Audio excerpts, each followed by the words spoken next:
Super star Krishna, సహజ నటుడు చంద్రమోహన్, వీళ్ళిద్దరి మధ్య స్నేహ బంధం గురించి ఈ ఎపిసోడ్లో చాలా డీటెయిల్డ్గా చెప్తున్నాను.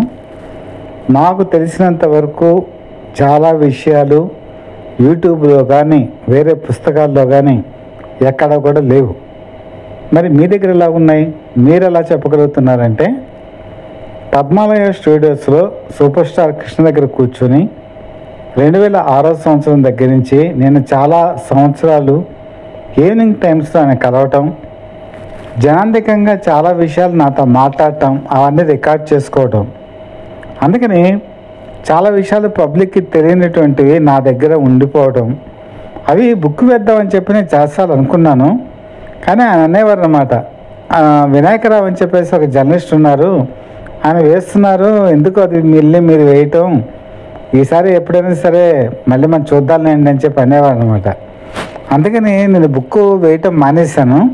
ఆ తర్వాత యూట్యూబ్ వస్తుందని నేను ఎక్స్పెక్ట్ చేయలేదు, యూట్యూబ్ వచ్చింది. యూట్యూబ్లో ఇంకా చాలా డీటెయిల్డ్గా చెప్పొచ్చు కదా అనే ఉద్దేశంతో నేను కొన్ని సంవత్సరాల నుంచి కూడా టచ్ చేస్తూ వచ్చాను. కానీ ఈ మధ్యకాలంలో చాలా విగరస్గా సూపర్ స్టార్ కృష్ణ వ్యక్తిత్వం బయట ప్రపంచానికి ఇంకా తెలిసే విధంగా నేను చేస్తున్నాను. అంటే మిగతా వాళ్ళు చేయలేదా అంటే చేశారు, కానీ ఆయన గురించి ఇంకా తెలియని విషయాలు అయితే ప్రపంచానికి ఉన్నాయి. మరి ఎందుకని మిగతా పత్రికలు కానీ లేకపోతే మ్యాగజైన్స్ కానీ ఇంత డీటెయిల్డ్గా ఎందుకు రాయలేదు అని అంటే, మరి దానికి సంబంధించిన మూలాధారం ఏంటో మనకి తెలియదు. చంద్రమోహన్, సూపర్ స్టార్ కృష్ణ ఇద్దరు కలిసి మరపురాని కథ అనేటువంటి సినిమాలో మొట్టమొదటిసారిగా నటించారు.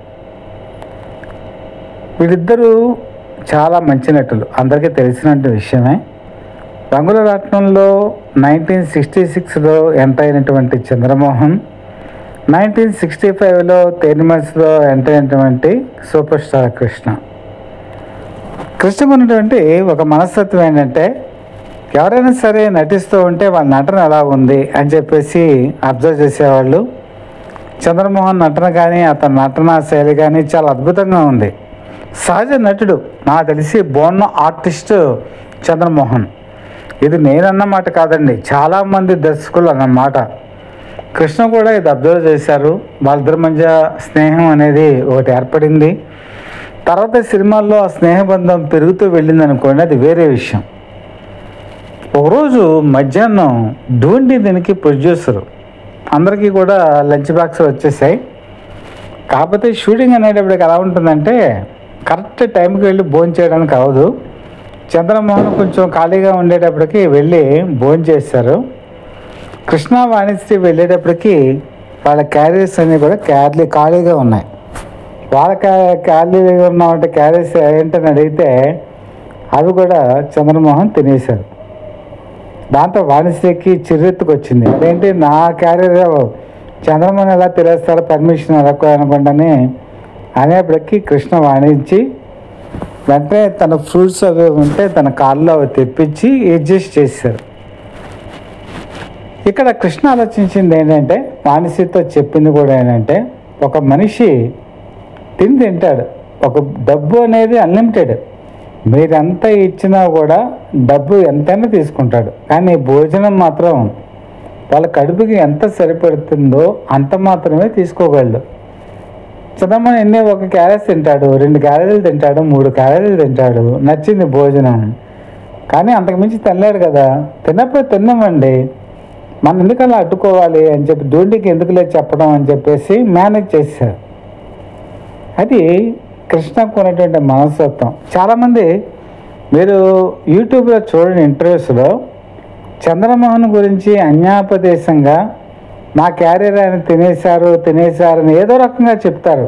కానీ సూపర్ స్టార్ కృష్ణ తన ఇంటర్వ్యూస్లో ఎప్పుడు కూడా చంద్రమోహన్ నా క్యారియర్ తిన్నారని కానీ ఎప్పుడు అని చెప్పరు. నెగిటివ్ కామెంట్స్ ఒక్కటి కూడా చంద్రమోహన్ గురించి ఆయన చేయరు. అది స్నేహధర్మం అంటే. స్నేహధర్మం అంటే ఏంటంటే, ఒక మిత్రుల్లో లోపాలు ఉంటాయి, ఒక పాజిటివ్ పాయింట్స్ ఉంటాయి.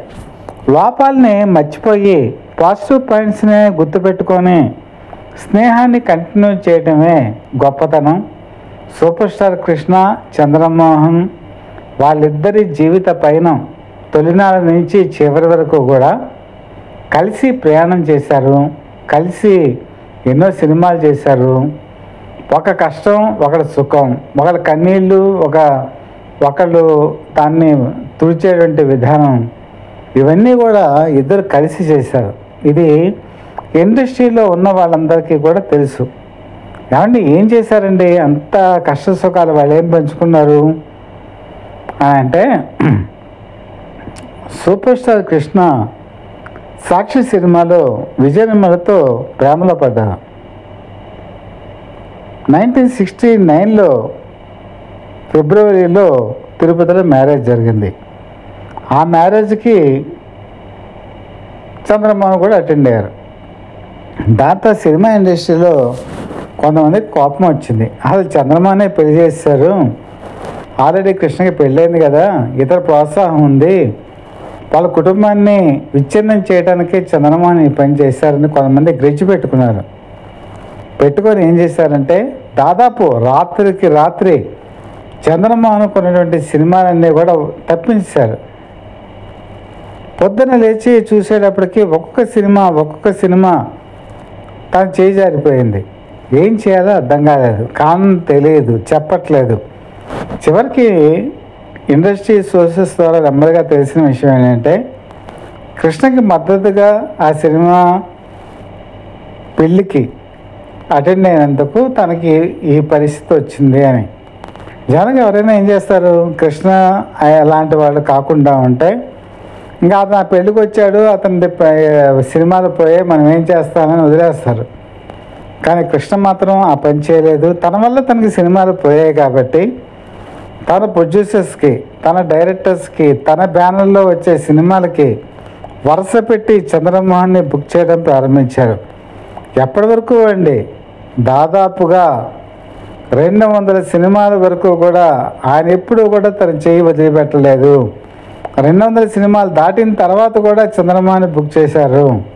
చివరికి తన అబ్బాయి మహేష్ బాబు హీరో అయిన తర్వాత దూకుడు లాంటి సినిమాలో కూడా చంద్రమోహన్కి అవకాశం ఇచ్చారు. బలాదూరు లాంటి సినిమాలో కూడా తన తమ్ముడిగా వేషం రామానాయుడికి చెప్పి ఇప్పించారు. ఇది కృష్ణకు ఉన్నటువంటి మనస్తత్వం. తనను నమ్మి తన పెళ్ళికి వచ్చినటువంటి చంద్రమోహన్ అన్యాయం అయిపోకూడదు, అతని కెరీర్ నాశనం అయిపోకూడదు అని చెప్పేసి చివరి వరకు కూడా చెయ్యి వదిలిపెట్టలేదు. ఇది మీకు తెలుసా? ఈ నైజం మీకు ఎప్పుడైనా గుర్తించారా? ఈ నైజాన్ని ఎవరైనా ఆ రోజు సినిమా మ్యాగజైన్స్ ఎవరైనా రాశారా?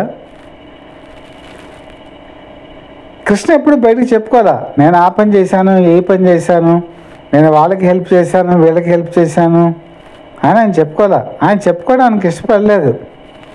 కానీ అది గుర్తించిన వాళ్ళైనా చెప్పవలసిన బాధ్యత ఉంది. కాబట్టి నేను ఒక చీఫ్ ఎడిటర్గా సత్యవర్ధ పీపుల్ లైవ్ టీవీ ఒక బాధ్యతాయుతంగా నేను అన్నీ చెప్తున్నాను. ఇది నిజమా కాదా, ఇండస్ట్రీలో ఉన్నటువంటి వాళ్ళందరూ కూడా అథెంటిక్గా నేను చెప్తున్నాను. ఇది ఖచ్చితం, ఇది నిజం నిజం నిజం. ఎవరు గుండెల మీద చేసుకున్నా కూడా ఇది నిజం. అంతే కదండి. ఆయన తను తీసేటువంటి సినిమాల్లో చాలా సినిమాల్లో తన అన్నగా, అలాగే చంద్రమోహన్ తమ్ముడుగా సినిమాలు వేశారు. విచిత్రమైన విషయం ఏంటంటే, దీర్ఘ సుమంగళి అనేటువంటి సినిమాలో అయితే కృష్ణకి కొడుగ్గా వేషం వేశారు. అందులో జయసుధ చంద్రమోహన్కి భార్యగా నటించారంటే కోడల కింద. అలాగే కురుక్షేత్రం సినిమాకి వచ్చేటప్పటికి అభిమన్యుడి క్యారెక్టర్ అంటే కృష్ణకి కొడుకు. అలాగే జయప్రద అక్కడికి వచ్చేటప్పటికి కోడల కింద వేశారు. ఇక్కడ ఒక అభిమన్యుడి కింద చెలరేగిపోయారు కురుక్షేత్రం సినిమాలో. అద్భుతమైనటువంటి నటన ప్రదర్శించారు. ఈ సినిమాలో మంచి మార్కులు కొట్టేశారు చంద్రమోహన్. తర్వాత అల్లూరి సీతారామరాజు సినిమా గురించి ఇక్కడ చెప్పాలి. అల్లూరి సీతారామరాజు సినిమాలో మన్యం ప్రాంతాలకు వెళ్ళినప్పుడు కృష్ణదేవిపేట ఇలాంటి చోట్ల ఉన్నారని మనకు అందరికీ తెలుసు కదా, గత వీడియోస్లో కూడా నేను చెప్పాను. అక్కడ ఉన్నప్పుడు జనగా ఈ కాటేజెస్లో ఏం చేశారంటే ముగ్గురు చొప్పున పెట్టారు. ఒక రూమ్లోనేమో చంద్రమోహన్, మాధవరావు గారు అంటే కృష్ణ మేకప్ చీఫ్, అలాగే జగ్గయ్య గారు, కళా వాచస్పతి జగ్గయ్య గారు, ముగ్గురే పెట్టారు. రాత్రి 9 కల్లా ఖచ్చితంగా అందరూ పడుకుండిపోవాలి. ఎందుకంటే మంజం ప్రాంతం కాబట్టి రాత్రిపూట కొన్ని క్రూరమృగాలు తిరిగేటువంటి అవకాశాలు ఉన్నాయి. అందుకని ముందు జాగ్రత్తగా ఎవరు రాత్రిపూట 10 తర్వాత ఎక్కువగా తిరిగే అవకాశాలు లేవు. సో ఇటువంటి సందర్భంలో ఏం జరిగిందంటే వాళ్ళు బయటికి వెళ్ళి 9 గంటకల్లా వచ్చేసారు. వచ్చి భోజనం చేద్దామని చెప్పి కూర్చునేటప్పటికీ వాళ్ళ 2 క్యారేజీలు కూడా ఖాళీగా ఉన్నాయి. ఏంటి మా భోజనాలు ఖాళీగా ఉన్నప్పటికీ చంద్రమోహన్ తినేశారు. తినేసిన తర్వాత ఒక్కసారి జగ్గే కోపం నష్టానికి ఎక్కింది. ఏమయ్యా, మా భోజనాలను మా క్యారేజీలను తినేసావు, నీకు బుద్ధి ఉందా? మేము ఎలా ఇప్పుడు ఇక్కడేమో వంట వాళ్ళు చేసి అందరూ పడుకున్నారు, మాకు ఇప్పుడు భోజనాలు ఎవడ పెడతాడని చెప్పేసి అరిచేటప్పటికీ కృష్ణకి విషయం తెలిసింది. కృష్ణకి ఆల్రెడీ తెలుసు కదా, మరపురాలు కదా సినిమాలో ఈ అనుభవం ఎదిరింది కదా, ఇలాంటి ఏదో జరుగుతుందనే వాళ్ళ క్యారేజీలు మళ్ళీ ఇంకా స్పెషల్గా కట్టించి అట్టే పెట్టారు. ఆయన మళ్ళీ పంపించి ఆ నెక్స్ట్ డే నుంచి చంద్రమోహన్కి ఒక స్పెషల్ రూమ్ ఇచ్చి మాధవరావు జగ్గయ్యకి వేరే స్పెషల్ రూమ్ ఇచ్చారు. అప్పుడు జగ్గయ్యతో కూడా ఆయన చెప్పింది ఒకటే, అది మనిషిని మంచి నటుడు, అతనికి ఉన్న ఒకే ఒక బలహీనత ఏంటంటే ఫుడ్ బలహీనత. అతను తింటాడు, అది కూడా ఏంటంటే తను క్యారేజ్ అయిపోయిన తర్వాత కూడా మిగతా వాళ్ళ క్యారేజీలో తింటాం చిన్న బలహీనత. అందుకని నేను అతనికి ఈసారి ఆ అలవాటు తప్పించడానికి అనేక రకాలైనటువంటి ఫుడ్ని తెప్పిస్తానని చెప్పి, మీకు అందరికీ తెలుసు మాడుగుల హల్వా, అది అందరికీ కూడా బాగా ఇష్టమైంది. మాడుగుల హల్వా తెప్పించారు. అలాగే పుట్టతేనె అంటారు కదా, పుట్టతేనె, గిరిజన ప్రోడక్ట్స్ తినేవన్నీ కూడా తెప్పించి చంద్రమోహన్కి బహుకరించారు. చంద్రమోహన్ చాలా హ్యాపీ.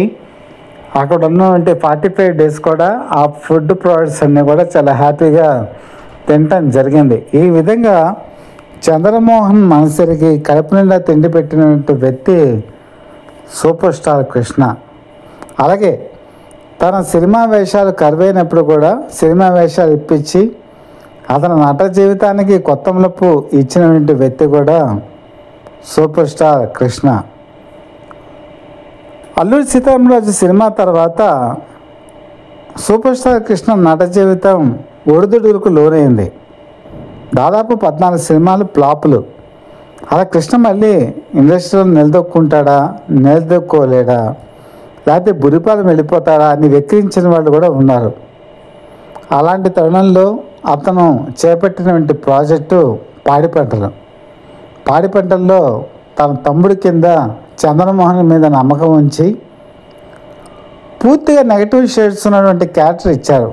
చంద్రమోహన్ అప్పటి వరకు కూడా ఒక హీరోగా ఎస్టాబ్లిష్ అవుతున్నాడు. మధ్య నెగటివ్ క్యారెక్టర్స్ వేసినా కూడా ఒక కామెడీ హీరోగా, ఒక కుటుంబం హీరోగా ఉన్న అతని మీద పూర్తి బాధ్యత అట్టే పెట్టి ఆ నెగటివ్ షేడ్స్ ఉన్నటువంటి విలన్ ఇస్తే, పైగా పక్కన హీరోయిన్ కింద లత చాలా అద్భుతంగా నటించి పాడి పంటల విజయంలో కూడా కీలక పాత్ర వహించాడు. అలాగే ఈనాడు సినిమాలో కూడా మద్యం తాగి పెళ్లి సందడిలో ప్రాణాలు అసూలు బాసినటువంటి క్యారెక్టర్లో చంద్రమోహన్ అద్భుతంగా రాణించాడు. ఆ విజయంలో కూడా కీలక పాత్ర వహించాడు. అంటే 100వ సినిమాలోనూ చంద్రమోహన్ నటించాడు, 200 సినిమాలో కూడా మరి చంద్రమోహన్ నటించాడు. అంతేకాదు పేర్లు చెప్పుకుంటూ పోతే చాలా లిస్ట్ ఉందండి. అన్ని కీలకమైనటువంటి సినిమాల్లో కృష్ణ పక్కన ఉండి ఆయనతో సహకరించినటువంటి వ్యక్తి చంద్రమోహన్. అలాగే చంద్రమోహన్కి క్యారెక్టర్స్ ఇచ్చి సహకరించినటువంటి వ్యక్తి సూపర్ స్టార్ కృష్ణ. ఇది ఎప్పుడు కూడా ఒక రకంగా ఉండదు. చెన్నై నుంచి 1990 సంవత్సరంలో సూపర్ స్టార్ కృష్ణ హైదరాబాద్కి తరలి వచ్చేసారు. వచ్చినప్పుడు చంద్రమోహన్కి చెప్పారు, చంద్రమోహన్ నువ్వు కూడా నాతో పాటు వచ్చేసాయని. కృష్ణని యారా బోరే అనే స్నేహం కాదు, కానీ ఏం కృష్ణ నువ్వు అనే చనువు మాత్రం ఉంది. కానీ యారా ఒరే అనే చనువు మాత్రం సోన్బాబుతో చంద్రమోహన్కు ఉంది. సోన్బాబు మాత్రం నా దగ్గర ఉండిపో అనేటప్పటికీ అతని మాట కాదనలేక చెన్నైలోనే ఉండిపోయారు. సరే, హైదరాబాదు చెన్నై పెద్ద డిస్టెన్స్ అనేది ఫ్లైట్ ఛార్జెస్ ఇవన్నీ ఉంటాయి కాబట్టి నిన్ను మాత్రం పెద్ద ఆ టైంలో చంద్రమోహన్ తీసుకోలేదు. కానీ కృష్ణ మాత్రం ఎప్పుడూ కూడా గౌరవించేవాడైనా చివరికి కొంత కాలం పాటు గెస్ట్ హౌస్లో కూడా చంద్రమోహన్ హైదరాబాద్ వచ్చి ఉన్నాడు. అప్పుడు అతను విజయమ్మలతో చెప్పి అతను టిఫిన్ తిన్నాడా లేకపోతే భోజనం చేశాడా అన్నీ కనుక్కొని, దగ్గరలోనే ఉండేదండి ఆ గెస్ట్ హౌస్. ముందు ఫిల్మ్ నగర్ దగ్గర ఉండేవాళ్ళు. అన్నీ కూడా చూసి చక్కగా భోజనాలు పెట్టి అతను గౌరవించేవాడు సూపర్ స్టార్ కృష్ణ. ఆ ఫిల్మ్ నగర్ వంటి ఇంట్లో ఉన్నప్పుడు సూపర్ స్టార్ కృష్ణకి సినిమాలు అచ్చిరాల, చాలా సినిమాలు ప్రాపులయ్యాయి. దాని ప్రకారం ఇంకో ఇల్లు ఏదో కట్టుకుందాం అని చెప్పేసి నానక్రామ్ గూడ దగ్గరికి వెళ్ళిపోయారు. ఆ ఇల్లు అమ్మటంలో కూడా చంద్రమోహన్ తన పాత్ర వహించాడు. ఆ విధంగా సూపర్ స్టార్ కృష్ణ పద్మాలయ స్టూడియోస్లో 5:30కి వస్తారండి, 7:30 వరకు కూడా ఉంటారు. చంద్రమోహన్ 5:30కి వెళ్ళి ఆయనతో కూర్చొని అనేక రకాలైన కబుర్లు చెప్పేవాడు. చంద్రమోహన్కి సోన్బాబు ఎంతో, సూపర్ స్టార్ కృష్ణ అంతే, అలాగే మోహన్ బాబు కూడా అంతే. ఈ ముగ్గురు కూడా చాలా మంచి ఫ్రెండ్స్. కానీ ఎక్కువగా సీనియారిటీలో మాత్రం సూపర్ స్టార్ కృష్ణ మాత్రం చాలా అభిమానించేవాడు చంద్రమోహన్. తన కెరీర్ విషయంలో కానీ లేకపోతే తన సినిమాలు కొన్ని రాజకీయ శక్తులు అడ్డుపడినప్పుడు కానీ లేకపోతే చాలామంది తిండిపోతూ అని వెక్కిరించినప్పుడు కానీ వాళ్ళందరినీ కూడా వెనకాల నుండి ఇది తప్పు అని చెప్పినటువంటి వ్యక్తి సూపర్ స్టార్ కృష్ణ. స్నేహం అంటే ఏంటంటే మనిషిలో తప్పులు ఉంటాయి, తప్పుల్ని మనం కవర్ చేసుకోవాలి. ఒప్పులు ఉంటాయి, ఆ ఒప్పుల్ని మనం హైలైట్ చేసుకోవాలి. తప్పుల్ని కవర్ చేస్తూ ఒప్పుల్ని హైలైట్ చేస్తూ ఎవరెస్ట్ శిఖరాలకి తీసుకెళ్ళేటువంటి మహోన్నత వ్యక్తి సూపర్ స్టార్ కృష్ణ వ్యక్తిత్వం. అంటే మీరు కాదని అంటారా? అవునంటారా? అవునంటే నాకు మీరు తప్పనిసరిగా కామెంట్స్ రూపంలో తెలియచేయండి. నేను చెప్పేది వాస్తవం. ఈ వాస్తవాన్ని కాదని ఒక్క ప్రూఫ్ కూడా ఎక్కడా లేదు, అన్నీ వాస్తవాలే. చరిత్ర ఎప్పుడు కూడా మనం తిరగ రాయలేము. చరిత్ర ఒక నిఘంటువుగల్లాగా ఉండిపోతుంది. మహేష్ బాబు ఈరోజు సూపర్ స్టార్ కృష్ణకి నిజమైన వారసుడు. ఈ వీడియోస్ ఆయన నిక్షిప్తపరుచుకొని తన కుటుంబానికి అది ఒక రికార్డ్ రూపంలో కనుక ఉంచుకున్నట్టయితే బాగుంటుందేమో. అది మహేష్ బాబు కుటుంబీకులకు కూడా నా తరఫున విజ్ఞప్తి. అలాగే అభిమానులు కూడా నాకు మంచి మెసేజ్లు ఇస్తున్నారు, వాళ్ళందరికీ కూడా ధన్యవాదాలు. వచ్చే ఎపిసోడ్స్లో కూడా సూపర్ స్టార్ కృష్ణ గురించి సాధ్యమైనందుకు ఎవరికీ తెలియనటువంటి విషయాలు తెలియపరుస్తానని చెప్పి సగర్వంగా తెలియజేస్తూ, మీకు కనుక కంటెంట్ నచ్చినట్లయితే లైక్ చేయండి, బెల్ ఐకాన్ ప్రెస్ చేయండి, సబ్స్క్రైబ్ చేసుకోండి. మీ మిత్రుడు శ్రేయభిలాషి, అలాగే Satya for the people live TV chief editor DVSS Krishnaprasad.